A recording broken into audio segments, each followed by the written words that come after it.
Assalamualaikum warahmatullahi wabarakatuh.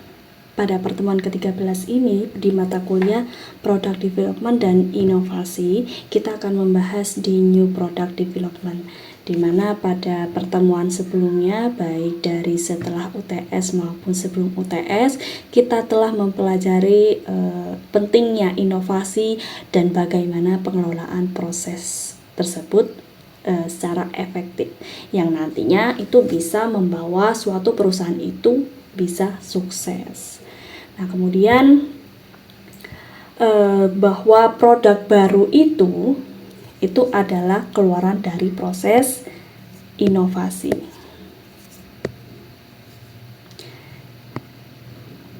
Sedangkan proses dalam pengembangan produk baru atau New Product Development itu adalah subproses dari sebuah inovasi. Jadi ini inputannya pastinya adalah inovasi. Dari inovasi ini di dalamnya pastinya ada sebuah ide. Dan kemudian dari inovasi itu implementasinya, proses pengembangan produk.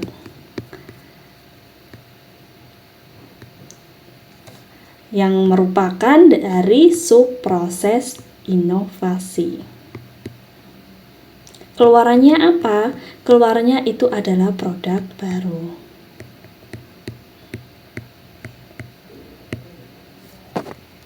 Nah, jadi mengelola inovasi itu harusnya berkaitan dengan kondisi yang ada di perusahaan tersebut, kondisi yang ada di organisasi tersebut, untuk memastikan bahwa organisasi secara keseluruhan itu diberi kesempatan untuk mengembangkan produk baru. Artinya apa? Artinya pengembangan produk baru itu sebenarnya merupakan proses transformasi peluang bisnis untuk dijadikan produk nyata. Pengembangan produk baru, New Product Development, kita singkat dengan NPD. Ini kita lihat di sini gambar perspektif. Itu melibatkan berbagai perspektif dan juga fungsi dalam sebuah organisasi. Apa saja? Ada marketing, ada economics, ada design and engineering, ada R&D, research and development, dan juga terakhir itu ada product management. Marketing. Di sini marketing kita bahas tujuannya apa? Marketing itu bisa mengidentifikasi peluang di pasar, yang bertanggung jawab untuk mengidentifikasi peluang pasar yang mungkin untuk menjadikan produk baru. Kemudian apa? Tugasnya marketing lagi. Nah, dia menganalisis permintaan pasar dan juga mengidentifikasi kebutuhan konsumen yang bisa membantu membentuk fitur produk maupun juga strategi pemasaran. Kemudian di dalam marketing departemen ini juga bisa membantu dalam menentukan segmen pasar mana yang cocok dan menjadikan target konsumen yang potensial. Itu tugas dari marketing departemen. Lalu dari aspek ekonomi itu menilai potensi keuntungan yang ada dan juga biaya produksi yang bisa membantu menentukan kelayakannya ekonomi produk baru ini. Layak nggak produk itu di-launching kepada masyarakat, memberikan keuntungan tidak jika produk itu ada di pasaran. Ini dianalisis dari ekonomi. Kemudian di ekonomi juga itu pastinya ada pricing strategi. Pricing strategi ini adalah menentukan strategi harga yang sesuai dengan pasar dan memastikan produk itu bisa bersaing secara ekonomis. Jangan sampai kita melaunching produk itu tidak sesuai dengan di harga pasaran. Misalnya produk kita sama dengan pesaing, akan tetapi memiliki fitur yang berbeda, dan si pesaing itu memiliki harga yang low price dan kita meningkatkan harga yang terlalu tinggi, akan mungkin nantinya ada sedikit kehambatan dalam sisi ekonominya. Jadi kita harus menentukan pricing strategi. Kemudian selanjutnya, ini sudah, dan selanjutnya itu adalah design and engineering, rancangan dan juga tekniknya. Desain teknik itu artinya menerjemahkan desain produk yang sudah dibuat oleh suatu perusahaan itu menjadikan suatu spesifikasi yang teknis untuk dapat diproduksi. Kita merancang produknya dalam bentuk gambar, desainnya, kemudian kita spesifikasi teknisnya untuk dapat diproduksi. Kemudian juga bisa memastikan keberlanjutan dan efisiensi produksi produk baru. Kalau R&D ini tentang penelitian dan pengembangan yang bertanggung jawab untuk inovasi sebuah produk dan menerapkan teknologi terbaru untuk memenuhi kebutuhan pasarnya. Dan di R&D ini juga bisa membangun prototipe dan juga melakukan uji coba untuk memvalidasi konsep sebuah produk yang telah dirancang. Yang terakhir itu ada production management, manajemen produk. Ini terkait dengan pengelolaan siklus hidup produk. Merencanakan dan mengelola siklus hidup produk dari konsep hingga penarikan dari pasar. Kemudian juga mengkoordinasi berbagai tim dan juga berbagai departemen untuk memastikan kelancaran proses pengembangan produk. Itu di production management. Itu pengembangan produk dari perspektif berbagai aspek ataupun departemen. Nah, di sini pengembangan produk sebagai serangkaian keputusan. Nah, ketika suatu company itu melaksanakan atau berencana untuk melakukan pengembangan produk, ada beberapa aspek yang harus diputuskan. Yang pertama itu mengenai atribut produknya. Apa nilai target dari atribut produk yang akan dikembangkan? Misalnya contohnya di sini mengenai kinerja. Atribut itu kinerja, desain, fungsionalnya. Nah, ini kita contohkan misalnya kinerja sebuah smartphone, kecepatan prosesornya, kapasitas baterainya, kualitas kamera. Kemudian kalau dari sisi atribut desain itu mengenai ukuran layar, ketebalan, materialnya. Nah, itu. Kemudian yang kedua itu bagaimana konsep produknya. Konsep produknya. Konsep misalnya memiliki konektivitas yang tinggi. Nah, artinya memfasilitasi koneksi yang cepat dan mudah dengan internet dan perangkat lainnya. Varian produk apa yang akan ditawarkan? Nah, ini misalnya ada model yang premium, smartphone yang premium dengan fitur yang canggih dan juga material yang lebih eksklusif, misalnya penggunaan seperti itu. Kemudian juga ada model menengah dengan peningkatan kinerja dan fitur tambahan. Yang paling dasar atau model dasar itu dengan fitur dasar yang mencakup kebutuhan sehari-harinya.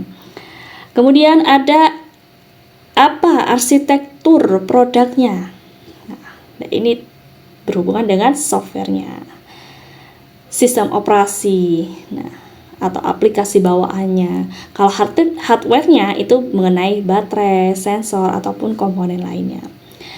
Kemudian yang kelima itu ada bagaimana bentuk fisiknya, fisik dan desain industri produk secara keseluruhan. Itu mengenai estetika modernnya, estetik smartphone-nya, fisiknya. Nah, itu yang harus diputuskan ketika melakukan suatu pengembangan produk, contohnya tadi di smartphone. Nah, ketika merancang sebuah produk, teman-teman harus memahami kebutuhan dan keinginan target pasar serta beradaptasi dengan perkembangan teknologi dan juga tren desainnya. Nah, Artinya di sini kolaborasi antara tim pemasaran, R&D desain, dan juga teknik itu penting sekali untuk menciptakan produk yang sukses di pasaran dan juga bisa memenuhi ekspektasi pelanggan. Nah, itu dia. Kemudian selanjutnya di sini ada pertimbangan ketika mengembangkan strategi new product development. Di sini kita lihat sebelum kita ke new product strategi, kita ada hal yang harus dipertimbangkan terlebih dahulu. Apa saja? Yang pertama itu ada ongoing corporate strategy. Nah, ini ya.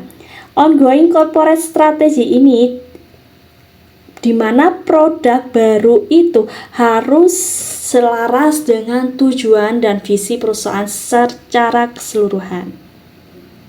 Memastikan bahwa pengembangan produk baru itu memberikan nilai tambah kepada pelanggan dan juga bisa mendukung keunggulan bersaing perusahaan. Kemudian yang kedua itu dari ongoing R&D dan juga teknologi manajemen strategi. Nah, di sini itu memastikan bahwa R&D itu terus berinovasi untuk menghasilkan teknologi baru atau meningkatkan teknologi yang ada. Mengelola produk dan juga bisa menyesuaikannya dengan perkembangan teknologi yang ada yang menjadi tren pasar. Kemudian yang ketiga itu adalah ongoing marketing strategy. Ongoing marketing strategi ini berkaitan dengan mempertimbangkan segmen pasar yang dituju dan memastikan bahwa produk baru itu sesuai dengan kebutuhan dan preferensi pelanggannya. Integrasi antara NPD, New Product Development, dan juga strategi pemasaran itu termasuk dikatakan komunikasi yang efektif kepada pelanggan yang potensial. Yang mempengaruhi dalam hal ini dari corporate strategy, teknologi strateginya, marketing. Nah, itu ada external dan internal organizational change atau ada hal yang mempengaruhi tiga itu tadi. Yang pertama itu ada perubahan lingkungan eksternal. Memantau faktor-faktor ekonomi, sosial, teknologi, lingkungan yang bisa mempengaruhi pengembangan produk. Nah, bagaimana jadinya? Kita harus mengidentifikasi tren pasar yang sedang berkembang dan juga bisa menyesuaikan pengembangan produk dan perubahan tersebut. Faktor lainnya yang mempengaruhi new product strategy ini adalah perubahan lingkungan internal. Memastikan ketersediaan sumber daya yang dibutuhkan untuk mengembangkan produk baru, termasuk modalnya, tenaga kerja, dan juga fasilitas produksi. Nah, perlu dicatat bahwa pengembangan produk baru itu tidak bisa dipisahkan dari konteks yang lebih luas dari strategi corporate dan juga manajemen perusahaan secara keseluruhan. Kolaborasi antara berbagai departemen itu untuk memastikan keberhasilan pengembangan produk dan juga integrasinya dengan strategi bisnis yang lebih besar. Nah, itu dia. Kemudian di sini ada Ansoff Matrix. Ansoff Matrix ini adalah matriks pertumbuhan. Ini alat manajemen strategis.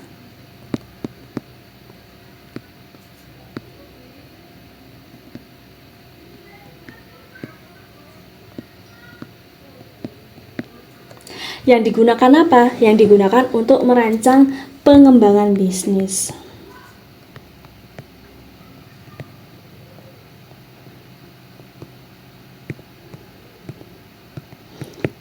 Nah, ini dikembangkan oleh ahli manajemen yaitu Igor Ansoff yang membantu perusahaan untuk mempertimbangkan 4 strategi pertumbuhan berbeda.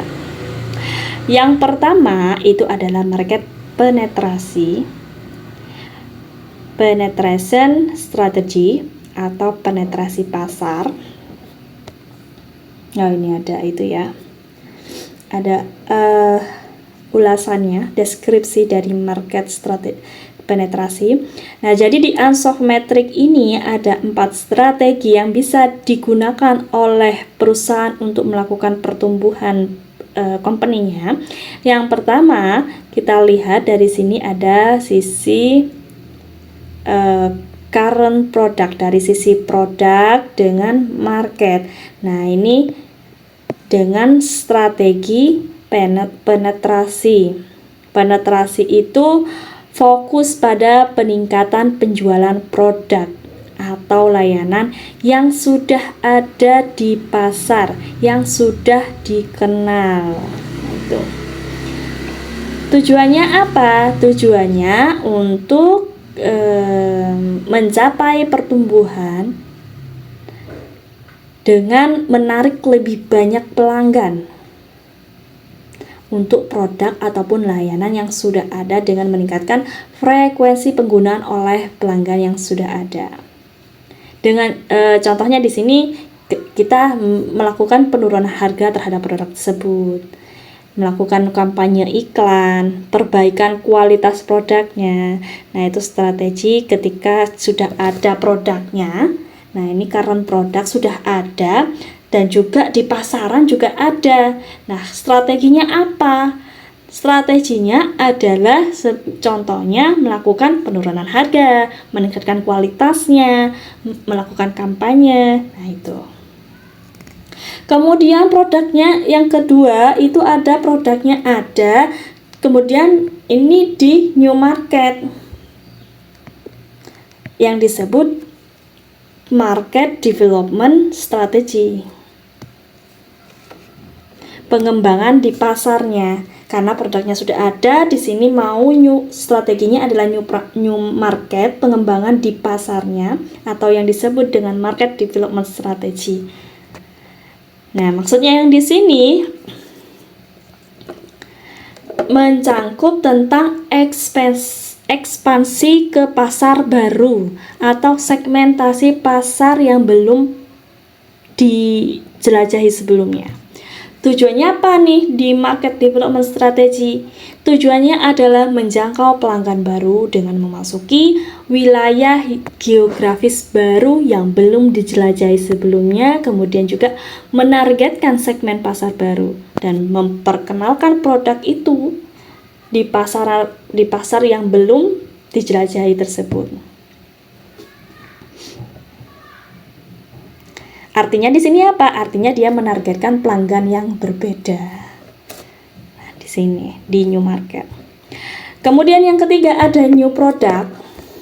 New product, current market. Dengan current market pasarnya tetap, tapi produk baru. Nah, di sini disebut dengan product development strategy. Strategi pengembangan di produknya. Kalau yang tadi produknya ada tapi di new market itu adalah market development. Kalau misalnya di sini pengembangan produk tapi di current market, artinya di sini melakukan pengembangan di produknya, product development strategy. Artinya apa nih? Dia melibatkan pengembangan di produk atau layanan baru kepada pelanggan yang sudah ada. Nah, yang sudah ada maksudnya itu adalah current marketnya. Tujuannya apa? Tujuannya itu menciptakan nilai tambah, meningkatkan pangsa pasar dengan menghadirkan sebuah inovasi baru atau variasi produk. Contohnya, peluncuran produk baru, pembaruan produk, diversifikasi terhadap produk tersebut. Nah, itu masuk ke product development strategy. Yang terakhir, nah di sini ekstrim ya, new products dan juga new market. Nah, ini namanya disebut dengan diversifikasi strategi. Nah, diversifikasi strategi ya. Nah, di sini bisa disebut dengan strategi yang paling beresiko karena pasarnya baru, produknya juga baru. Nah, ini dalam kondisi dalam kesempatan yang sama. Ada produk baru dan juga memasuki pasar baru secara bersamaan. Nah, tapi apa tujuannya diversifikasi strategi ini?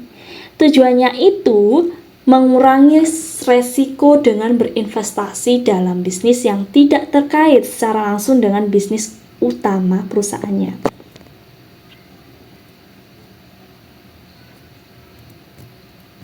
Contohnya apa? Misalnya diversifikasi yang berkait itu produk atau layanan yang berkaitan dengan bisnis utamanya. Kalau yang tidak terkait itu artinya produk atau layanan yang tidak berkaitan dengan bisnis utama. Nah, jadi pemilihan strategi dari Ansoff Matrix ini itu tergantung resiko yang diinginkan oleh company-nya, tujuan perusahaan, dan juga keadaan pasar yang ada. Meskipun matriks yang ada ini memberikan sebuah panduan secara umum dan juga keberhasilan implementasi strategi itu pastinya tetap tergantung dengan pemahaman mendalam terhadap pasarnya dan juga kemampuan perusahaan dalam mengelola sebuah resiko atau kemungkinan yang ada nantinya ketika telah menerapkan salah satu dari strategi ini. Begitu. Kita lanjut. Ada Ansoff Matrix. Oh, ini sudah ya. Ini penjelasannya yang di atas ini ya. Teman-teman nanti bisa mempelajarinya lagi tentang Ansoff Matrix. Oke, kita lanjutkan mengenai klasifikasi produk baru, New Product Classification. Nah, di sini ada 6 klasifikasi. Yang pertama itu adalah New to the World Products atau produk baru yang ada di dunia. Produk yang benar-benar baru dan inovatif dan tidak pernah ada sebelumnya di pasaran. Contohnya misalnya penemuan obat baru, produk teknologi yang revolusioner, penemuan ilmiah yang belum ada. Nah, itu disebut dengan new to the world products. Produk yang benar-benar baru. Nah, itu ya. Kemudian yang kedua, di sini ada new product lines, new to the firm. Produk baru dalam lini produk. Pengenalan produk yang merupakan tambahan baru dan unik ke dalam lini produk yang sudah ada di perusahaan. Misalnya ya, perusahaan pakaian yang biasanya menjual pakaian olahraga, di sini perusahaan tersebut meluncurkan lini produk sepatu olahraga. Nah, itu yang disebut dengan new product dalam lini produk, di dalam lini produk ya. Yang ketiga itu ada addition to existing lines, line addition. Penambahan produk lini produk yang sudah ada.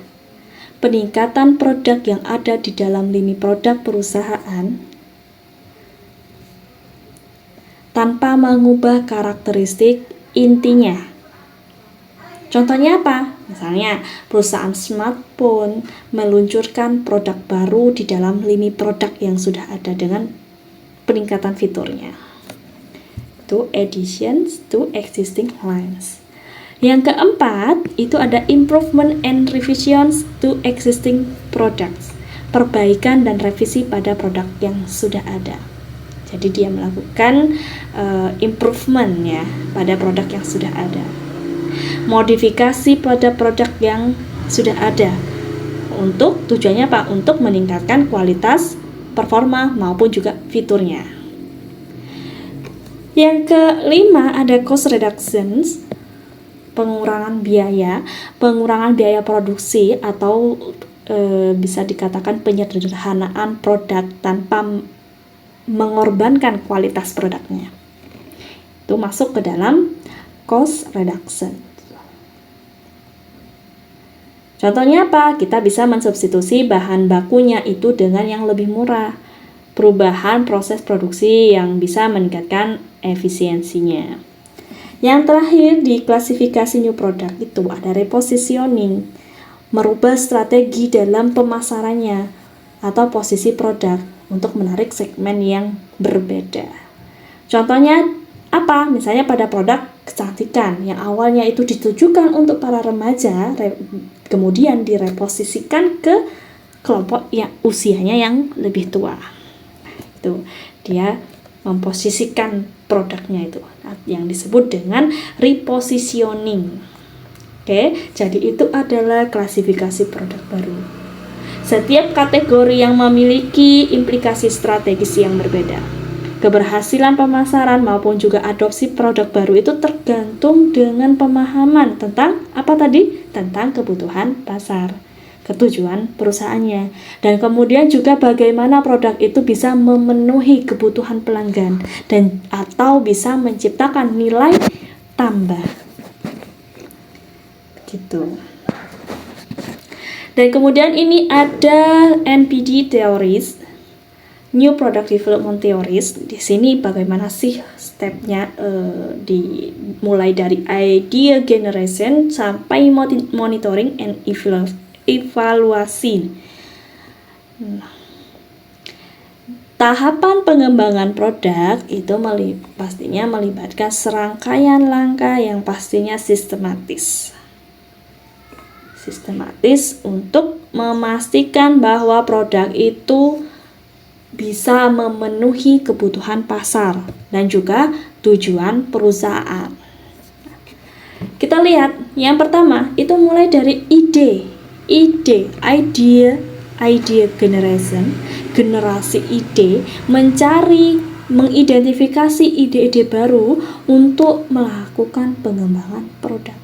Kegiatannya apa? Bisa dengan brainstorming, bisa dengan penelitian pasar, bisa dengan melibatkan karyawan untuk memunculkan sebuah ide.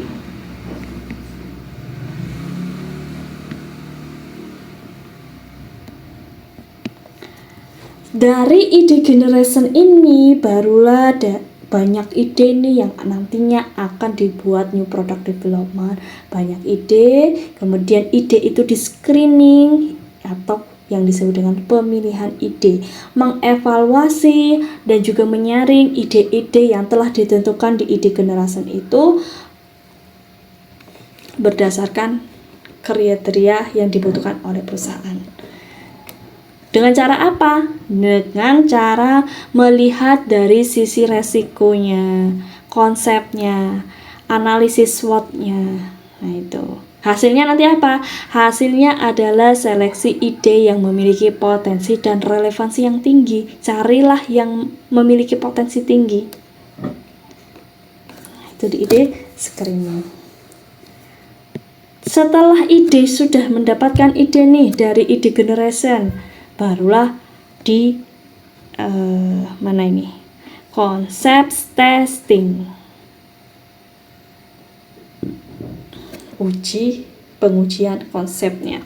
Setelah pengujian konsep itu baru ke bisnis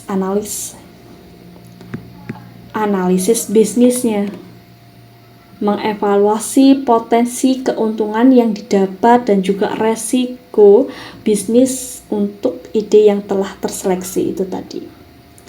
Kegiatannya apa nih di dalam bisnis analisis? Kegiatannya itu ada analisis biaya dan juga pendapatan, penilaian pasar dan juga analisis pesaing. Hasilnya apa? Hasilnya nanti ada rencana bisnis yang secara menyeluruh dan untuk produk yang akan nantinya dikembangkan. Kemudian yang kelima itu ada product development. Nah ini proses ya pengembangan produknya ya. Di sini itu merancang dan juga mengembangkan produk berdasarkan konsep yang telah disetujui tadi di langkah yang di atas itu tadi, tahap sebelumnya. Nah kegiatannya apa? Kegiatannya ya desain produk, pengembangan prototipe, uji coba produk. Nah, baru hasilnya itu adalah produk fisiknya, konsep yang siap diuji cobakan. Nah, ini masuk ke tes marketing, uji coba pemasaran. Melakukan uji coba produk di pasar yang terbatas terlebih dahulu untuk mendapatkan umpan balik dari pelanggan dan mengukur kinerja produknya tadi. Nah, kita meluncurkan produk itu secara terbatas terlebih dahulu untuk melakukan testing marketingnya, kita mantau penjualannya, kita survei pelanggannya.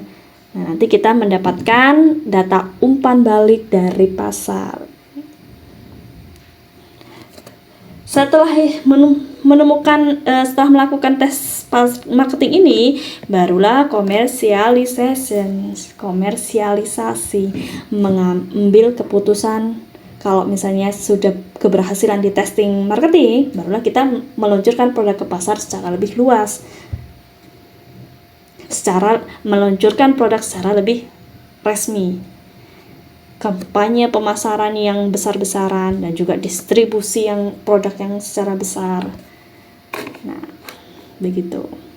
Nanti hasilnya itu berupa produk yang tersedia untuk konsumen di pasar yang lebih luas.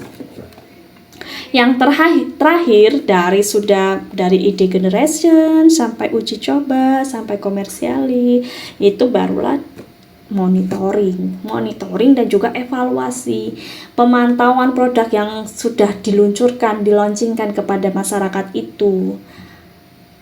Nah, memantau kinerja produk setelah diluncurkan dan mengevaluasi sejauh mana sih produk tersebut bisa mencapai tujuan yang kita telah tetapkan. Nah, ini dengan memantau penjualan, analisis umpan pelanggannya, meninjau kinerja bisnisnya. Jadi setiap tahapan itu memiliki peran yang kritis ya, bisa dibilang kritis dalam memastikan kesuksesan produk baru itu dan bisa memberikan pemahaman yang lebih baik tentang bagaimana produk itu bisa beradaptasi di perubahan pasar dan juga kebutuhan pelanggan yang sering berubah. Gitu. Kita lanjut lagi ya. Di sini ada customer rules in NPD. Nah, coba kita lihat peran customer dalam pengembangan produk baru itu ada 3. Dia sebagai resource atau sebagai sumbernya. Yang kedua itu ada CEO creator. Dan yang ketiga itu sebagai user. Untuk customer sebagai resource, sebagai sumber daya yang memunculkan sebuah inovasi dari umpan baliknya. Nah, ini kan ada NPD fase ya, ini ada ideation, yang idenya itu dari customer-nya sendiri. Nah, artinya di sini customer sebagai resource. Pelanggan itu dilihat sebagai sumber informasi dan juga masukan yang berharga bagi perusahaan dalam siklus pengembangan produk. Kontribusinya di sini, pelanggan itu bisa memberikan wawasan tentang kebutuhan dan preferensi yang lebih sesuai dengan pelanggannya. Nah, dilakukan dengan cara apa? Kita bisa melakukan dengan survei, wawancara, ataupun dengan data analis perilaku pelanggan. Manfaatnya nanti yang kita dapatkan dalam melakukan survei tadi itu kita bisa menggunakan pengetahuan yang telah didapat membantu tim pengembangan produk dalam rancangan solusi yang lebih relevan dan sesuai dengan harapan pelanggannya. Kemudian yang kedua itu ada customer sebagai CEO creator, sebagai CEO penciptanya. Maksudnya di sini gimana? Nah, pelanggan itu tidak hanya memberikan masukan, nih produknya yang sesuai dengan saya seperti ini, tetapi juga bisa aktif terlibat dalam proses penciptaan produk. Nah, pelanggan itu bisa berpartisipasi di mana? Berpartisipasi dalam sesi perancangan prototipenya atau uji coba produk. Nah, mereka itu bisa memberikan ide, umpan balik langsung, bahkan juga bisa berkolaborasi secara langsung dengan tim pengembangannya. Nah, apa sih yang akan kita dapatkan? Apa sih yang manfaatnya kita melibatkan pelanggan ini? Nah, manfaatnya itu bisa meningkatkan akseptasi produknya dan juga bisa memastikan bahwa produk itu bisa memenuhi kebutuhan serta harapan pelanggan, sesuai dengan harapan pelanggannya. Yang ketiga itu ada customer as users, sebagai pengguna. Nah, produk itu diluncurkan ya untuk si customer itu sendiri, dan yang diciptakan di idenya itu dari customer. Maka dibutuhkan ide dari customer agar nanti usernya produknya sesuai dengan si customer.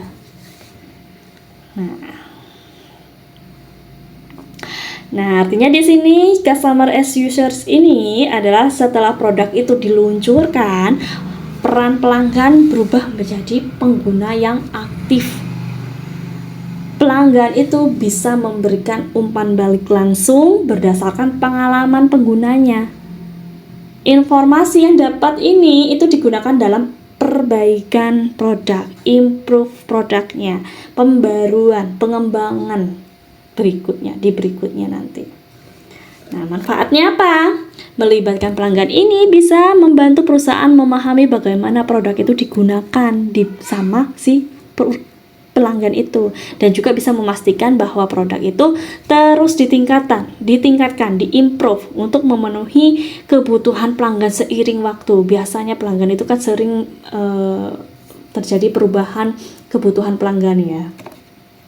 Jadi terus melakukan evaluasi dan improve dengan melibatkan si pelanggannya itu tadi, jadinya muter siklusnya ya. Nah, peluncuran produk, customer as users, balik lagi ke customer as resource, mempunyai ide, si perusahaan terus melakukan improve. Nah, balik lagi menjadi user. Nah, itu peran customer di new product development. Dengan artinya di sini apa? Artinya dengan melibatkan pelanggan dalam seluruh siklus NPD, New Product Development ini, itu bisa meningkatkan keberhasilan dan juga bisa adopsi produk yang sukses di pasaran. Nah, dengan menciptakan hubungan antara perusahaan dan pelanggan, itu bisa memungkinkan inovasi itu lebih baik, membantu membangun kepercayaan pelanggan dalam produk yang dikembangkan. Seperti itu. Nah, kemudian selanjutnya di sini ada model-model product development, models of new product development. Di sini yang pertama ada departmental stage models atau model tahap departemen. Nah, ini bisa teman-teman lihat di sini yang department stage models itu adalah mengorganisir pengembangan produk ke dalam serangkaian tahap yang dilakukan oleh departemen tertentu secara berurutan. Nah, di sini juga ada kelebihan dan kekurangannya dari setiap model. Ada activity stage models and concurrent engineering. Nah, ini ada berapa model ya? Ada 8 model. Teman-teman bisa baca mengenai model-model new development-nya di PPT yang telah dibagikan di grup WA. Oke, untuk materi pada pertemuan kali ini saya cukupkan sampai di sini. Apabila ada hal yang ingin ditanyakan, teman-teman bisa di kolom komentar maupun di chat grup. Baik itu mengenai materi ini ataupun materi yang lain, saya persilahkan. Oke, thank you atas perhatiannya. Saya pamit undur diri. Wassalamualaikum warahmatullahi wabarakatuh.